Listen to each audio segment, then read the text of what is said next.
भारत का नौजवान ब्रिटिश हुकूमत की चूलों को हिलाते हुए भारत को स्वाधीन करने में सफल हुआ। ऐसे वंदे मातरम के अमर रचयिता बंकिम चंद्र चट्टोपाध्याय की स्मृति को नमन करते हुए आप सभी बिहार वासियों को मैं हृदय से बधाई देता हूं। बहनों और भाइयों, कल बिहार के अंदर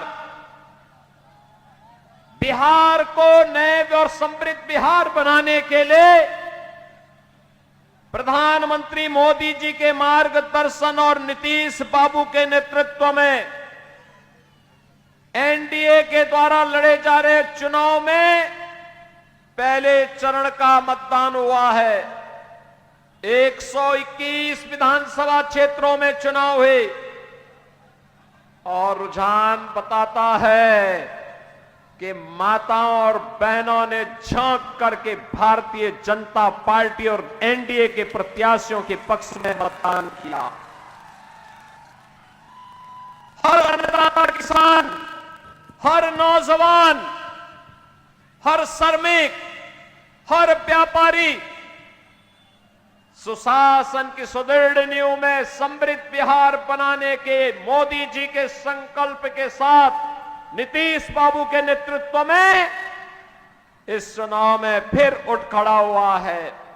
और इस अवसर पर मैं आप सबसे यही अपील करने के लिए आया हूं कि रक्सौल और नरकटिया के मतदाताओं को भी चाहिए कि हमें फिर से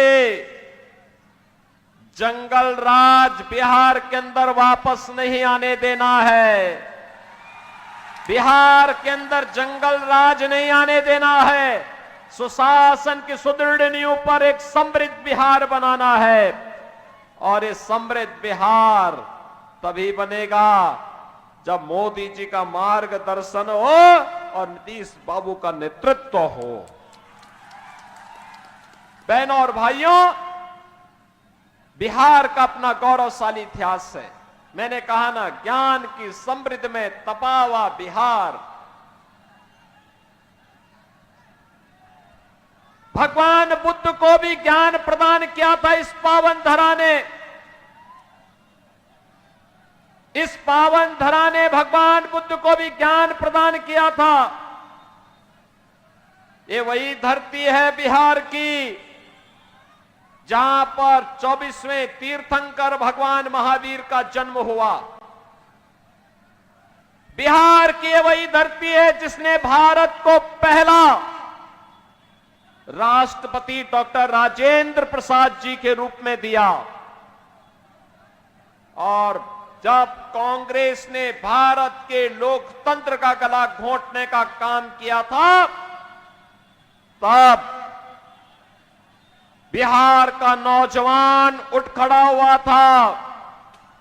उसने तब जयप्रकाश नारायण जी के नेतृत्व में अंगड़ाई ली और कांग्रेस को खाड़ फेंका। जेपी के नेतृत्व में यह बिहार उठ खड़ा हुआ था। जेपी की जन्मभूमि भी बिहार। सामाजिक न्याय के पुरोधा कर्पूरी ठाकुर इसी बिहार में जन्मे थे और भोजपुरी और मैथिली के गीतों को छठ के गीत के माध्यम से वैश्विक पहचान दिलाने वाली शारदा सिन्हा भी इसी बिहार में जन्मी थी। बहनों और भाइयों, ऐसा गौरवशाली इतिहास जिस बिहार ने कभी नालंदा विश्वविद्यालय दिया,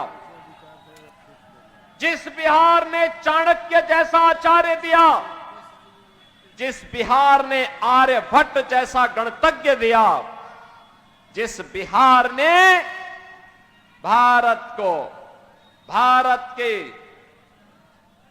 स्वर्ण युग में ले जाने का कार्य किया था, वह बिहार किन लोगों के कारण अपनी पहचान के लिए मोहताज हुआ था।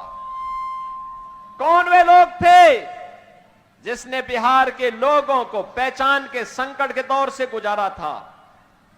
बहनों और भाइयों, ये वही लोग हैं जिसने नौजवान के सामने पहचान का संकट खड़ा किया, किसान को आत्महत्या करने के लिए मजबूर किया, गरीब को भूखों मरने के लिए छोड़ दिया, यहां के व्यापारियों की संपत्तियों पर कब्जा करके जातीय संघर्ष में बिहार को पूरी तरह लहूलुहान करने का काम किया। बहनों और भाइयों, 1990 से लेकर 2005 के बीच इस बिहार के अंदर 60 से अधिक जातीय नरसंहार की घटनाएं घटित हुई, 30,000 से अधिक अपहरण हुए। न व्यापारी सुरक्षित, न चिकित्सक सुरक्षित, न इंजीनियर सुरक्षित, न बच्चे सुरक्षित। बिहार, बहनों और भाइयों, जो ये लोग लालटेन लेकर के आज फिर आए हैं, ये लालटेन नहीं, ये डकैती डालने का एक सर्टिफिकेट था इनके लिए, डकैती डालने का सर्टिफिकेट। अरे आप याद करिए ना, ये वही लोग हैं जिन लोगों ने लालटेन की धुंधली लाइट में बिहार में जातीय संघर्ष करवाया था। ये वही लोग हैं जो लालटेन के केरोसिन को बेच करके अंधेरा करते थे, फिर घरों में डकैती भी डालते थे। ये वही लोग हैं जो आज बोल रहे हैं ना, बड़ी बड़ी घोषणाएं कर रहे हैं। क्यों? सत्ता में आने के लिए उतावले हैं। इसलिए जिससे पहले चरण 2005 के पहले इन्होंने चारा हजम किया और अब आए हैं आपके राशन को हजम करने के लिए। ये नहीं होने देना है, ये नहीं होने देना है। और इसीलिए आपका आह्वान करने के लिए हम लोग आए हैं। आज बिहार फिर से सुशासन की सुदृढ़ नींव पर एक मजबूत इमारत खड़ा कर रहा है। आज बिहार के अंदर सड़क है, रेल की कनेक्टिविटी है, एयर कनेक्टिविटी है। आज बिहार के अंदर वाटरवे भी है, मेट्रो भी है, इंजीनियरिंग कॉलेजेस की श्रृंखला भी है, हायर एजुकेशन के संस्थान है, आईआईटी, एनआईटी, आईएम, एम्स, ये सब बिहार के अंदर आज है। मेडिकल कॉलेज की श्रृंखला बिहार के अंदर है। आज बहनों और भाइयों, मैं खास तौर पर नौजवानों से कहना चाहूंगा, याद रखना, सुशासन और सुरक्षा की सुदृढ़ नींव पर ही निवेश होगा और निवेश में ही रोजगार आएगा। अच्छी सरकार ही नौकरी देगी, वैसे ही देगी जैसे उत्तर प्रदेश के अंदर हम लोगों ने 8 वर्ष के अंदर 8.5 लाख नौजवानों को सरकारी नौकरी दी है। 2 करोड़ लोगों को हम लोगों ने स्वतः रोजगार के साथ जोड़ा है। 1,60,00,000 नौजवानों को हमने उत्तर प्रदेश के अंदर जो निवेश हुआ है डबल इंजन सरकार के कारण, सुरक्षा और सुशासन के कारण, उसके कारण ही हम लोग वहां पे रोजगार देने में सफल हुए हैं। आज यूपी में नौजवान पलायन नहीं करता क्योंकि रोजगार उसके गांव में, उसके घर में, उसके जिले में, उसके प्रदेश में है। और यही तो एनडीए आपके बिहार में करने के लिए कृत संकल्पित है। एनडीए ने यही कहा है, हमने बिहार बदला है, हम बिहार बदलेंगे, बिहार के स्वर्णिम को लेकर के आएंगे। और यही मोदी जी का संकल्प है, यही नीतीश बाबू का संकल्प है। बहनों और भाइयों, ये लोग नौजवानों के रोजगार पर डकैती डालेंगे, ये लोग गरीबों के राशन पर डकैती डालेंगे, ये लोग किसानों को मिलने वाली किसान सम्मान निधि को भी हड़प जाएंगे। इसलिए कांग्रेस और आरजेडी के इस गठबंधन को नकारना है। और इसलिए मैं आपसे अपील करने के लिए आया हूं, याद करना, मोदी जी के नेतृत्व में आज भारत में विरासत भी है तो विकास भी है। याद करिए विरासत का सम्मान कैसे होना चाहिए, यह मोदी जी ने आने के बाद बताया है। काशी में काशी विश्वनाथ धाम और अयोध्या में भगवान रामलला का भव्य मंदिर का निर्माण। अयोध्या में राम मंदिर के लिए पहले संघर्ष होते थे। कांग्रेस के लोग कहते थे कि राम मंदिर नहीं बनने देंगे, मजबूत पैरवी करने के लिए खिलाफ में पैरवी करते थे ये लोग, और कोर्ट में कहते थे राम तो है ही नहीं।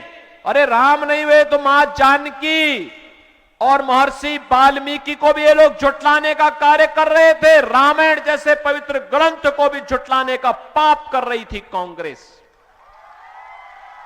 आरजेडी राम मंदिर के निर्माण के रथ को रोक दी थी। इनका पार्टनर है उत्तर प्रदेश में, उसने राम भक्तों पर गोली चला करके अयोध्या को लहूलुहान किया था। लेकिन हम तब भी कहते थे कि रामलला हम आएंगे मंदिर, हम तब भी कहते थे लाठी गोली खाएंगे लेकिन मंदिर वहीं बनाएंगे। और आज तो अयोध्या में राम मंदिर बन गया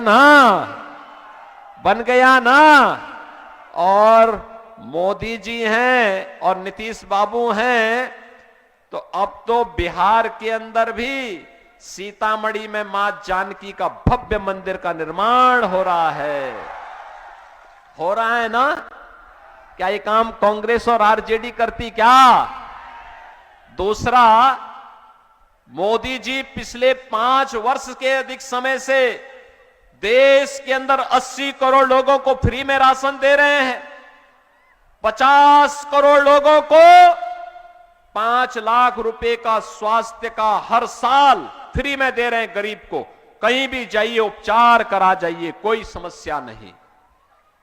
बहन और भाइयों, 40 करोड़ लोगों के बैंक खाते खोल दिए गए, जिससे आरजेडी और कांग्रेस की डकैती और इनकी दलाली को रोक करके गरीब का अधिकार गरीब को दिया जा सके। और ये मोदी जी ने हर गरीब का खाता खोल करके कर दिया है। बहन और भाइयों, कांग्रेस 60 वर्ष में रसोई गैस का कनेक्शन नहीं दे पाई। मोदी जी ने, जो कांग्रेस के समय में 50,000 रुपए में भी ब्लैक होकर के व्यक्ति को खरीदना पड़ता था, मोदी जी ने रसोई गैस का सिलेंडर फ्री में कनेक्शन के साथ हर गरीब को उपलब्ध करवा दिया। बहन और भाइयों, गरीब के घर में शौचालय का निर्माण, 4 करोड़ गरीबों के घर में गरीबों के लिए घर बनाने के लिए प्रधानमंत्री आवास, और 3 करोड़ गरीबों के घर में बिजली फ्री में कनेक्शन देने का काम यह मोदी जी ने किया है। यह डबल इंजन की एनडीए सरकार ने किया है। बहनों और भाइयों, ये डबल इंजन की सरकार है। आपसे कहती है राशन मुफ्त देंगे, आपसे कहती है बिजली का कनेक्शन मुफ्त देंगे, रसोई गैस का कनेक्शन मुफ्त देंगे, स्वास्थ्य की सुविधा मुफ्त देंगे। यह केवल एनडीए कर सकती है। एक तरफ नौजवानों के लिए रोजगार और दूसरी तरफ माता और बहन को सुरक्षा और सम्मान के साथ साथ लखपति दीदी बनाने का अभियान। हर माता और बहन के खाते में 1 करोड़ 41 लाख माता और बहनों के खातों में अब तक 10,000 रुपए हर एक के खाते में आ गया है।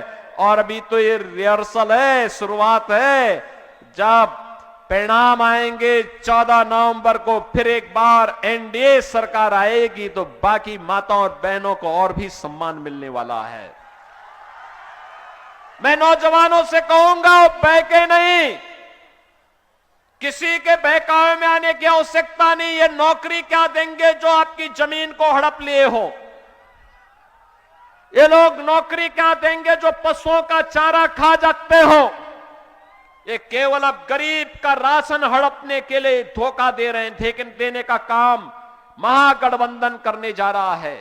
इनके झूठ और फरेब में आने की आवश्यकता नहीं, हमें तो केवल एक संकल्प लेकर के चलना है। गृह मंत्री अमित शाह जी ने कहा है मार्च 2026 तक नक्सलवाद पूरी तरह